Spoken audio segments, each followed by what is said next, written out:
Hey guys, this might be a little longer than normal, but one of the biggest questions that I've had, or the most frequently asked, is you want me to know who I am and you want me to develop my core values, which help to define me in all situations, and you want that message to be consistent. Absolutely. The second part of that is you want me to figure out how other people perceive me when they see me, hear me, have a moment with me in some way, shape, or form, even if it's just a phone call or a Zoom. So you want me to know who I am, and then you also want me to know how people perceive me, and are those two things the same? Absolutely.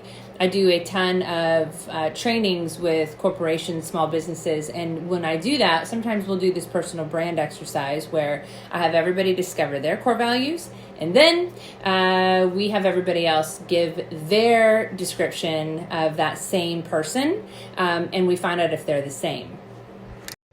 And what's really interesting in these sessions is sometimes we'll get somebody who is described as bubbly or fun or happy, and then that description isn't their favorite. And so they're going, wait a minute, I am happy, but I want to be seen as decisive and distinct and have everything to do with excellence, and I have integrity, and now I am bubbly, but that's not how I want you to describe me. So sometimes the descriptions are good, but they don't always meet what you want people to perceive first, second, third, fourth, or even fifth. So how do you ask? How do you figure out what people actually think? And this is the hard part, and this is the question: how do I find out? So there are a lot of exercises that people can do, 360s, etc., and those are great. But sometimes it simply just takes you figuring out who you're going to ask and then asking. So I would like you to think about it if you're looking at this exercise and make a list, 5 to 10 people that you think would give you an honest answer if you asked them, what do people really think?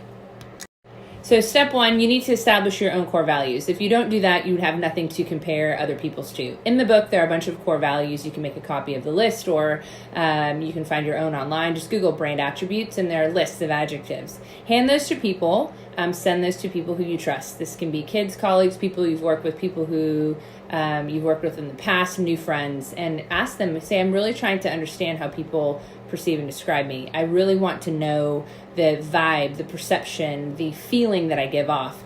And start there. Start with those words and see what the words are that they choose for you, and then try to see how close they are to the core values that you have already discerned for yourself. If you get 1 out of 5, that's great. If you get 0 out of 5, you've got some work to do. If you get 3 out of 5, then you know that you're consistent. That is step one. There's so many more parts to this, but that is a really good place to start. So establish your values, hand others the list that you trust.